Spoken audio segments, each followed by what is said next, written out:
Good morning, good afternoon, good evening. I hope everybody is having a great weekend. For you guys, this will be for Friday at 2 o'clock, right after The Last of Us Remastered Part 5 should be tomorrow at noon. Decided to go ahead and hop into some NBA talk, and we're going to be talking about the Los Angeles Lakers. A big shout out to Ario. Him and I have been talking a lot about basketball in the comments down below. We've also been talking about The Last of Us 2 to an extent, and that we're hoping for The Last of Us 3 that he's hoping for. That he had talked about the teams for each conference going to the conferences. That he says the Suns for the West, and he thinks either the Bucks or the Heat for the East. And then I went and commented on the Last of Us 2 days ago that I asked if whose favorite team is, and that's the Los Angeles Lakers. So I thought I'd talk briefly about the conferences, and that by far the Suns are definitely a favorite to win. By golly, it does hurt the chances of them winning now. With Chris Paul out, by golly, them getting Cameron Payne back from his injury is going to be huge. Them getting Aaron Holiday, they've realized probably behind the scenes that Chris Paul was getting, his injury was getting worse, and it did get worse during the All-Star game. That he's going to be out for at least probably 6 weeks. They're saying 6 to 8 weeks. That won't be back until pretty much during the playoffs. That they need a nice young point guard to be a nice little backup until he comes back, so that way Cameron Payne will be a backup after that. But it does hurt them missing out on Chris Paul, but you still have the young players in DeAndre Ayton, Mikal Bridges, and Devin Booker that they can continue to carry the load. Devin Booker is playing phenomenal basketball, 28 points a game. And then you got Jay Crowder with that defensive presence, but you are missing that forward general in Chris Paul, which is going to hurt them a lot. But they did end up in one series last year. Was it against the Lakers? That they FaceTimed Chris Paul, Devin Booker, and DeAndre Ayton, and he was out for that game. That I'm not certain if it was the Lakers or it might have been Denver. I want to say it was Denver. I believe it was the Denver series. It might have been I want to say it was Denver. But I am certain that El Ario will probably comment down below of what series that was. I can't remember which one it was. But there's still definitely a heavily favorite team. Golden State is another one that I'm not going to go into depth about them quite yet. Bucks, again, heavily favorite. They just won the NBA championship. Giannis Antetokounmpo is, in some people's eyes, the best player in the league. I can see that. I am right up there with it. Besides, outside of Kevin Durant, LeBron James, and the two bigs, in Nikola Jokic and Joel Embiid, he is right up there. I wish he would just get a little bit of shooting touch. By God, you don't have to be shooting threes. He doesn't have to. But there's moments where he does go off for like 2 of 3.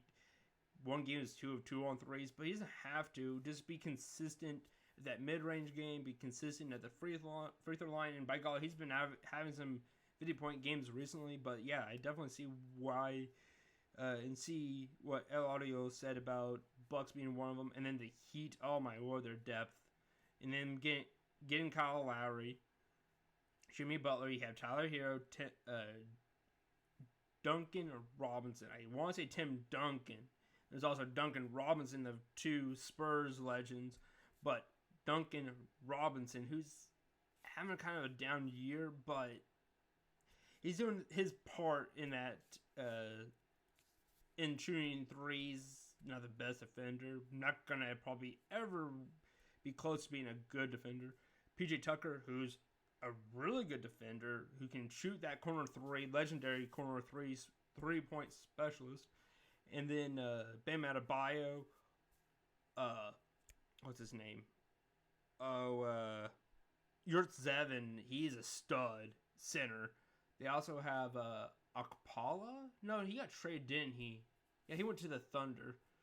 Actually, I should click on this real quick. But yeah, their depth is phenomenal. Gabe Vincent, eventually going to get Victor Oladipo back.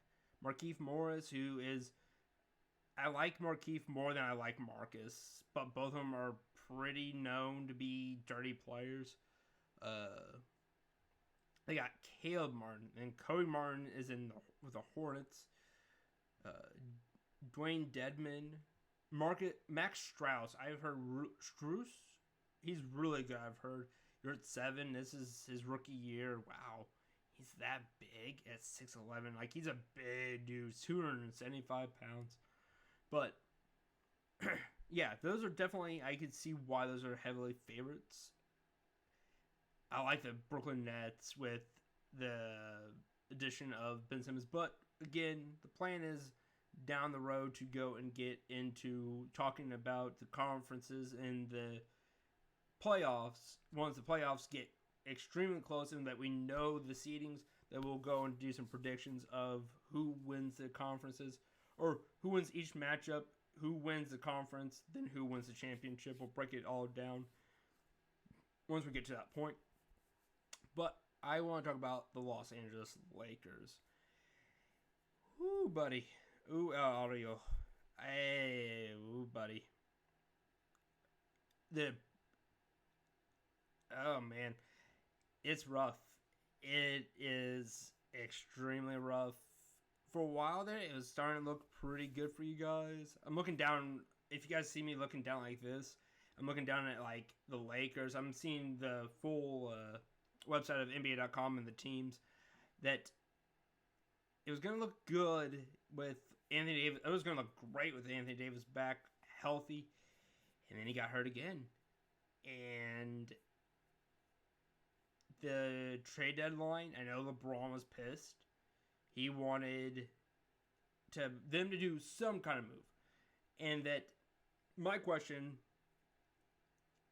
for the Lakers and the organization with LeBron, and what the question is for LeBron and the organization is, what move could you have done outside of trading Russell Westbrook for John Wall, which you'd have attached that 2027 first round pick with Russell Westbrook to be able to get John Wall.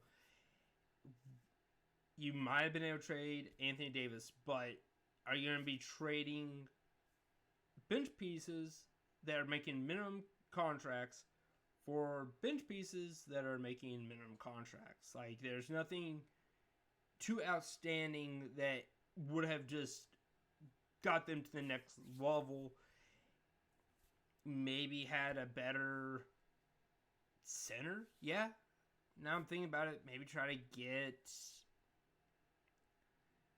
JaMychal Green from Denver wouldn't have been too bad. Now that the brains are starting to circulate, I'm trying to think of maybe try to get Yusuf Nurkic, which even then, DeAndre Jordan and Dwight Howard are only making minimum contracts. You'd have to trade Anthony Davis for Yusuf Nurkic and another player on the team, in which I'll get to Portland here in a minute. That for Portland, I have a healthy. Well, now he's hurt again. Yusuf Nurkic. Trading hurt player for hurt player in that circumstance. But then again, you're trading your star player Anthony Davis for a guy that is Yusuf Nurkic, who's a really good defender, an underrated defender. But yeah, I'm looking at the teams. There are some teams that could take a risk and get themselves a bona fide stud in Anthony Davis as a defender, as the star of the team, which I'm about to get into. But I'm looking for bench pieces that would have help them solidify their bench even more so. Even though they already have Carmelo Anthony. Eventually, you guys are going to get Kendrick Nunn. Trevor Ariza, Wayne Ellington, who I've heard is having a pretty rough year. Taylor Horton Tucker. I know there were talks of Taylor Horton Tucker, Kendrick Nunn for Miles Turner, in which I know Laker fans would be extremely happy. He's, when healthy, one of the best defending centers slash forward in the league, but he's out 1 to 2 weeks. Turner and my team's always injury prone. If you want to take a shot at one of our players, go right ahead. You don't have to worry about, just like with Anthony Davis, you have to worry about 1 to 2 weeks of his Turner's injuries. But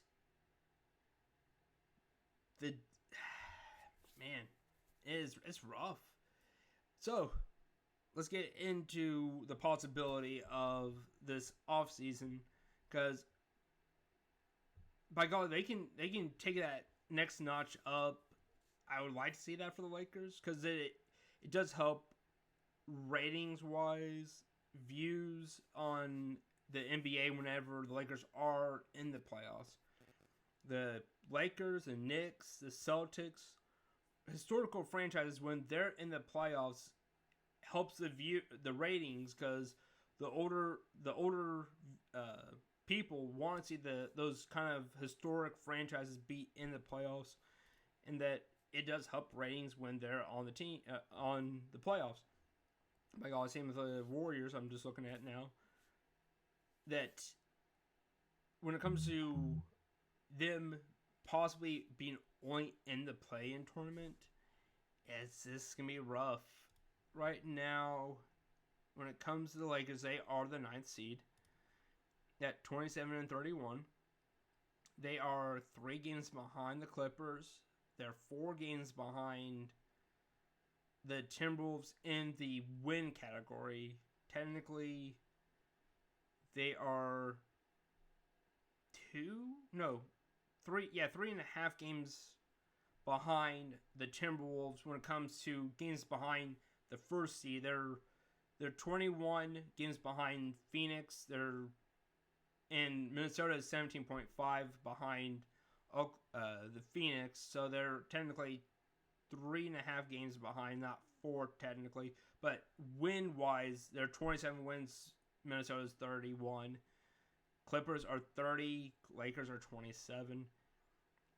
Good news is that they are 2 games ahead of the Blazers, who are in a rebuild. Fernie Simons is a stud that I see them making the play-in tournament, and that right now it'd be the Timberwolves versus the Blazers, the Clippers versus the Lakers.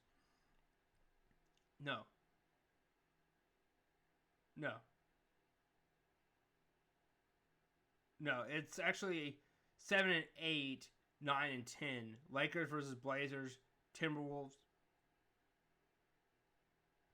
Yeah. 7, 8, 9, and 10. That I picture definitely LeBron taking over, telling Westbrook to stand aside and get that dub. But even if they get the 8th seed, they're going against Phoenix. And if you don't have a healthy Chris Paul, I guess they could go and advance even further. If they can somehow get the 7th seed, they'd be going against Golden State. I would rather much be going against Phoenix if I was a Lakers fan. But it's going to be a rough matchup, and so I hope the Lakers can make it. But during the offseason, definitely be filling out offers for Anthony Davis. Fill out offers for Russell Westbrook. By golly, you want to kind of keep Anthony Davis because he's only 20 years old. He could be a franchise player for you down the road.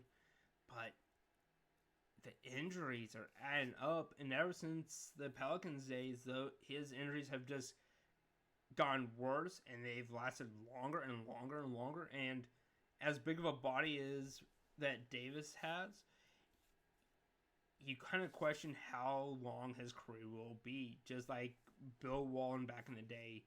The bigger your body is, the more beatings you take, the worse your injuries are going to give. And that I'm looking at the roster. I'm looking at all these teams. Almost every single team, if they have the opportunity, should try to take a risk on getting Anthony Davis, because when he is healthy, he is probably the best power forward in today's game and one of the best power forwards of all time. But that's the thing, is that he's so injured. To me, Jaren Jackson Jr. is better. Straight up, just out of my thoughts. There's other players that are bigger than power forwards, like a Kristaps Porzingis. There was another big power forward. Who's the other big power forward? I'm looking at the rosters right now, but I take Kristaps Porzingis. I'll take Julius Randle. I'll take Aaron Gordon. I'll take John Collins, especially John Collins and Jaren Jackson Jr. I'll take easily over Anthony Davis right now. When it comes to the injuries, it worries me. If I were to be a general manager to try to take that risk of trading for him, I don't know how many games I'll be able to see him play for my franchise. It worries me. And that to take a risk to have your future franchise player be Anthony Davis, New York Knicks is not a bad one.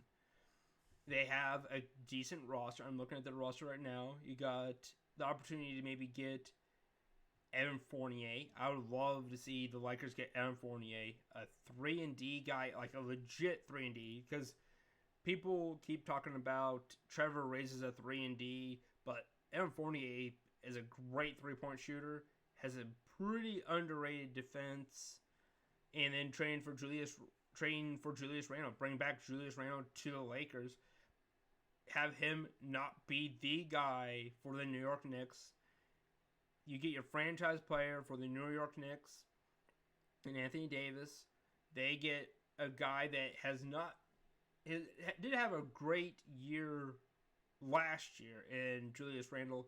That this year he didn't do nearly as well as people were hoping, and that him going to a team that has a guy that is the guy in LeBron James, that he can slow his roll, he can still take over games sometimes, but he can play more optimal as a second man behind LeBron James. Outside of that, when it comes to Anthony Davis, maybe him going to Chicago. If they get just plummet and do absolutely terrible, I just want to make certain that my voice is still going. I'm still recording. Good. If Chicago does absolutely terrible, I could picture maybe Zach LaVine's like, all right, well, I'm done. I'm going to go to another team because we did so abysmal. I don't see us getting any further. That if he were to walk, maybe he'd trade Anthony Davis to the Bulls would not be a bad call. You got Lonzo Ball on a long-term contract. You got DeMar DeRozan as a long-term contract.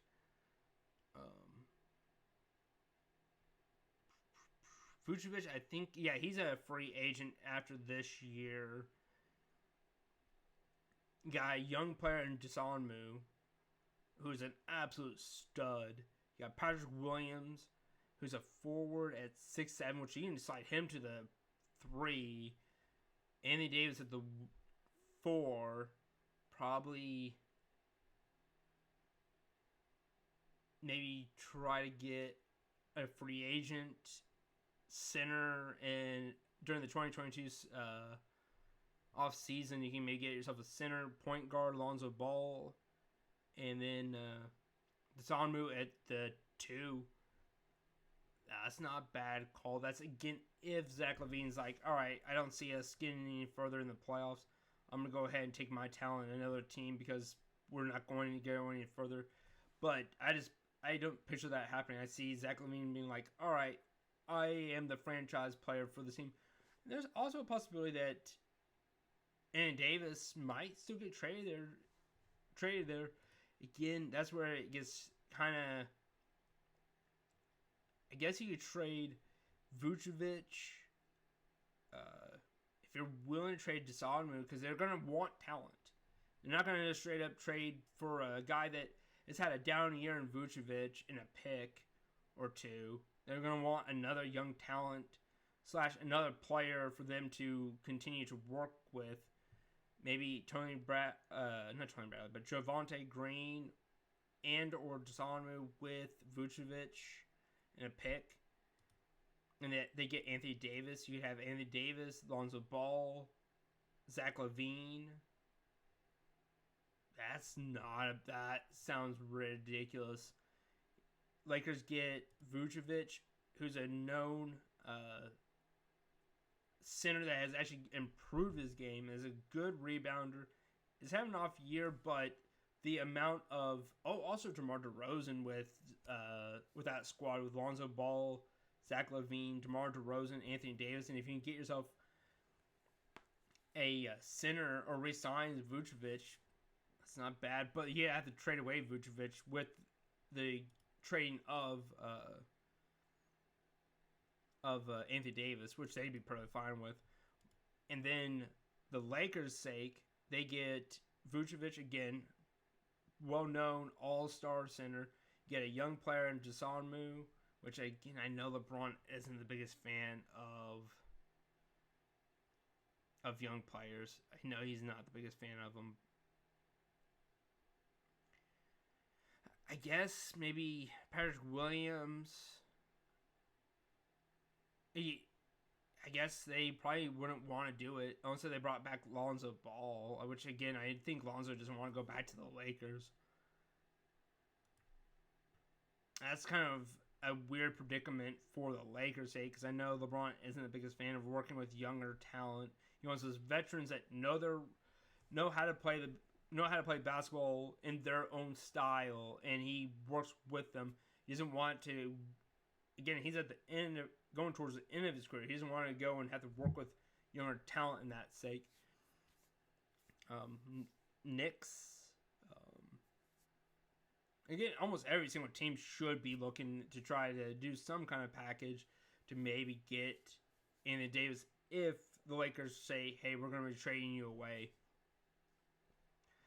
And then the bigger one that is difficult to trade away is Mr. Westbrook.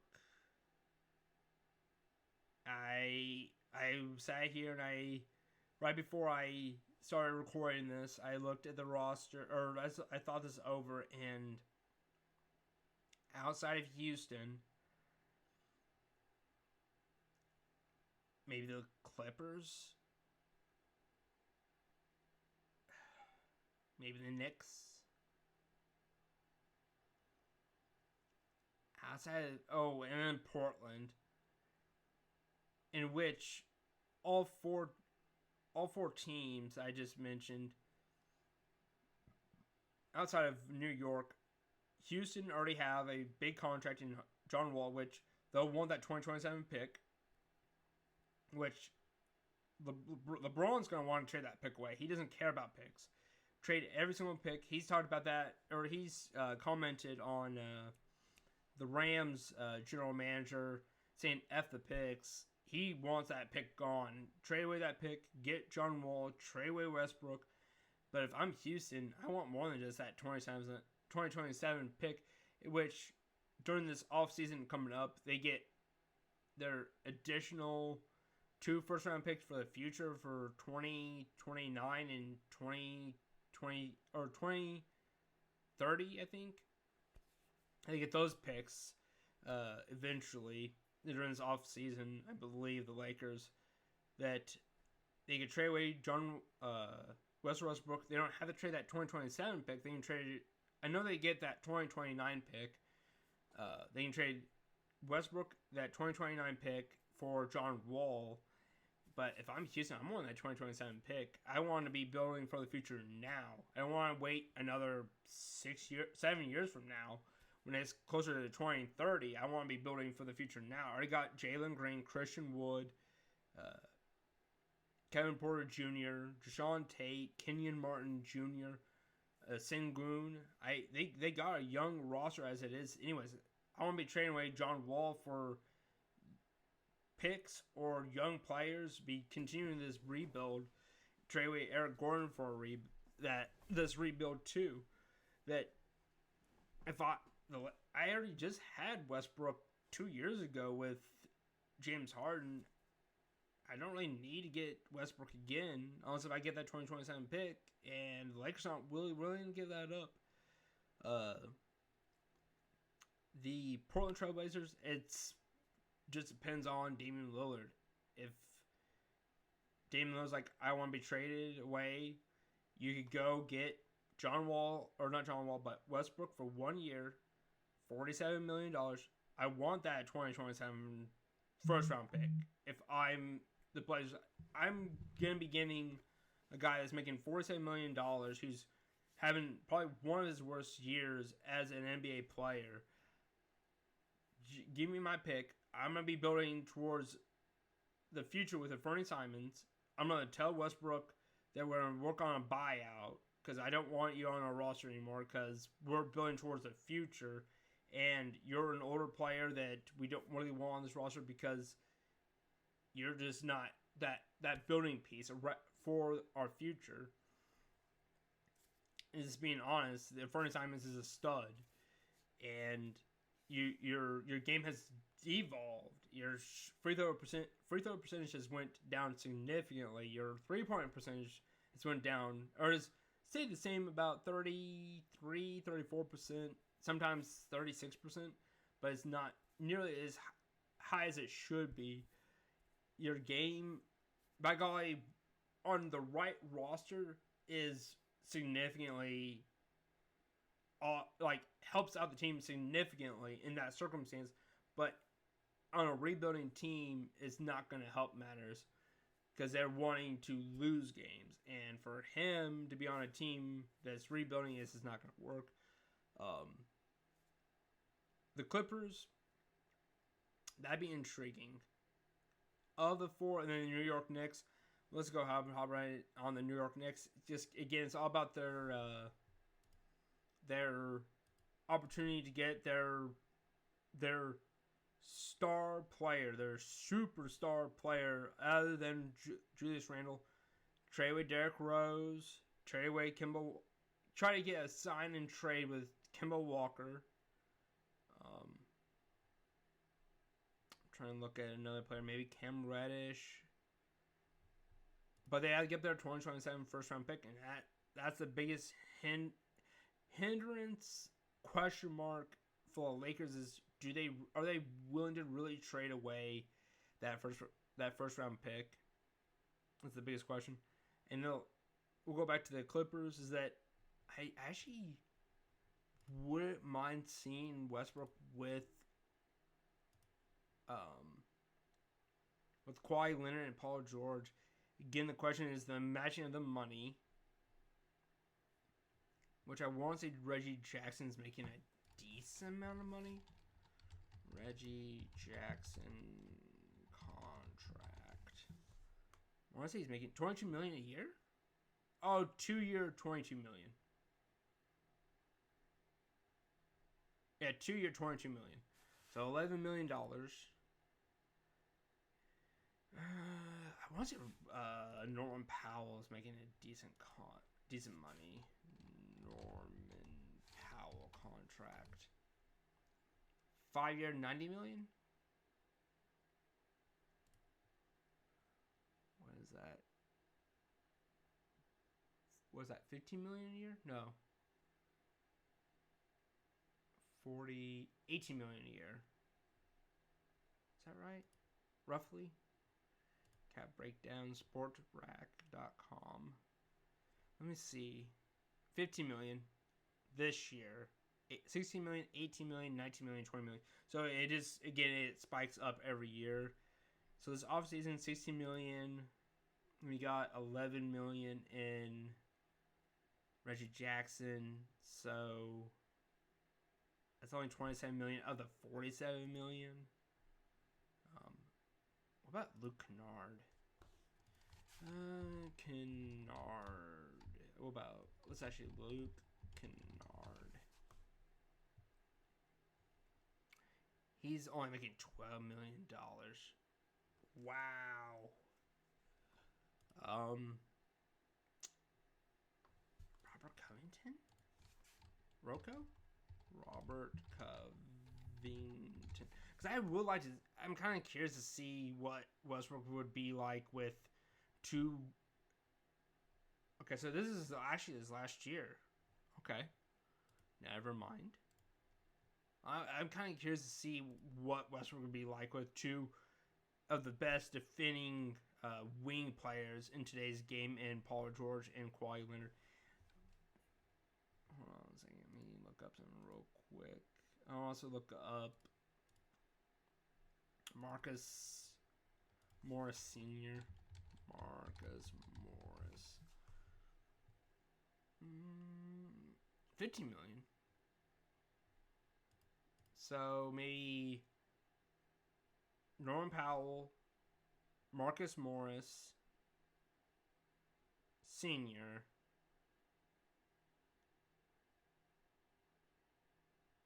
Luke Kennard?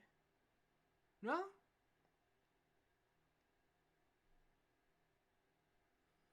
This is how much money what's his name makes Westbrook. Is that you have to have like 3 big ginormous contracts to be able to match somewhat close to what Westbrook is making. Reggie Jackson's making 11. 16, so there's 27.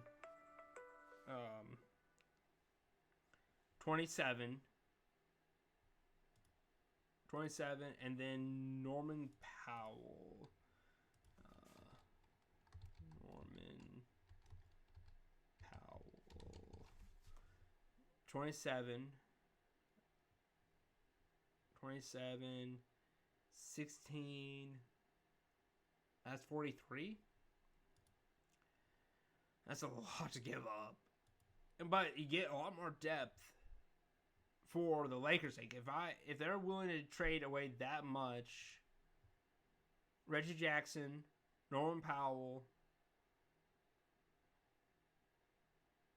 and Marcus Morris Sr. to get Russell Westbrook, then the Clippers get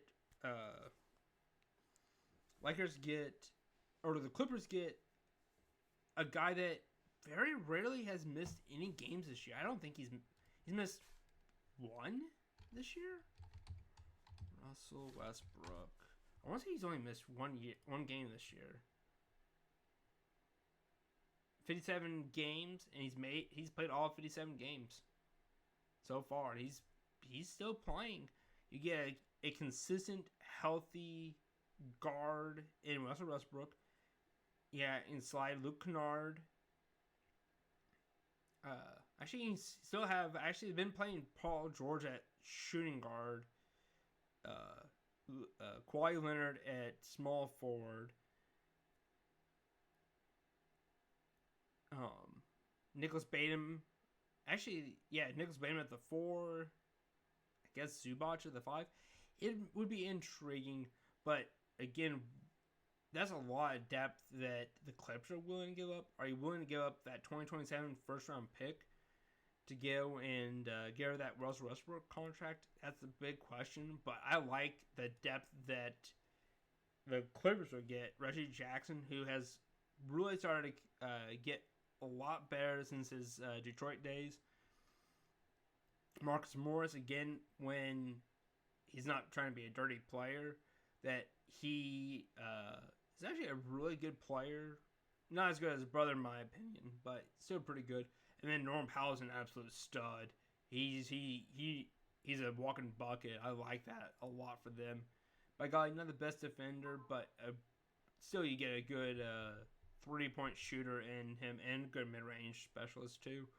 But there's a lot of questions when it comes to the Lakers. I would try to trade away one, if not both of those superstars, because health and consistency, and health for one of them, consistency and the playing style doesn't match for the other, being Westbrook, yeah, I'd be definitely trying to trade away one, if not both. Maybe try to bolster up that bench in some sort of fashion and see where things go after that. But it could get pretty rough if they don't do any moves this offseason. If they do zero moves, Lakers might be saying goodbye to Mr. LeBron James. It looks like he's going to be saying you're going to have to say goodbye to LeBron James in general anyways, because whoever, like 2 years from now,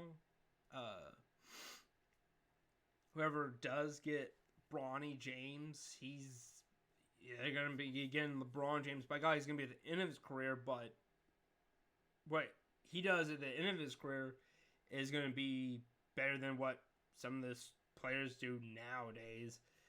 So it should be intriguing. Also, that's going to be the end of it for when it comes to Lakers. I'm going to talk briefly about the Cleveland Cavaliers. Welcome to injury-prone city. We've had to deal with that Caris LeVert injuries quite often, and it sounds like he's going to be out at least this upcoming game against Detroit, which is not that big of a deal. Detroit's tanking, but I think he's out 1 to 2 weeks. It might be 1 to 2 games. It might be 1 to 2 weeks. Let me look that real quick. Yeah, welcome to that.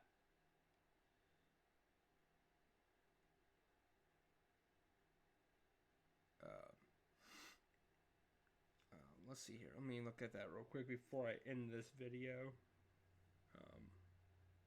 How many games is he out?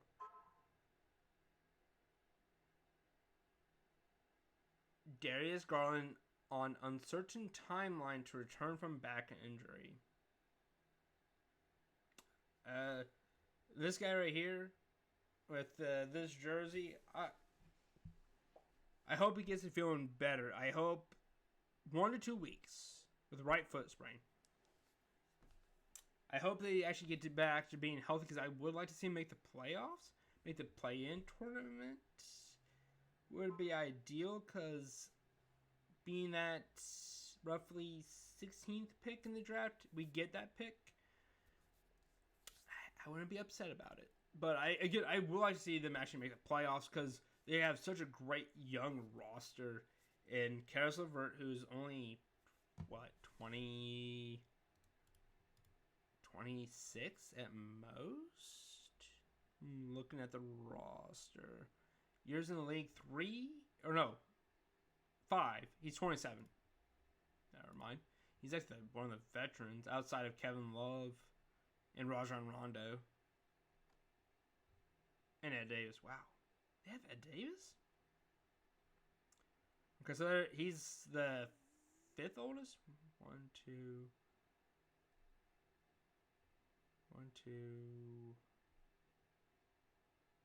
3. He's the 4th oldest. That I hope they can make the playoffs, because such a great young roster. Like Evan Mobley's an absolute stud. Colin Sexton, the poor guy, I hope he gets feeling better. Same with Darius Garland. Jared Allen's what I would have liked to see Miles Turner become.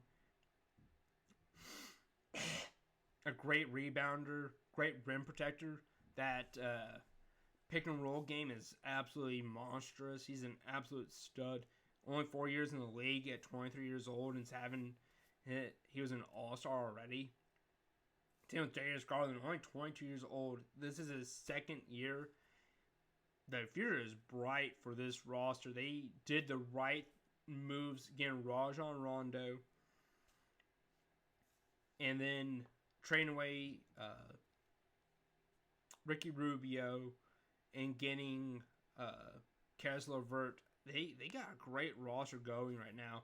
Again, I hope that they stay healthy, but yet I wouldn't be upset of getting a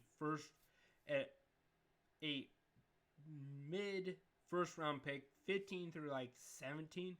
But by golly, I'm not, if it goes either way, to me, as a Pacers fan, we're going to be getting the pick. So I'll be okay with it. We can trade that pick for an earlier pick possibly down the road. We'll see how things pan out.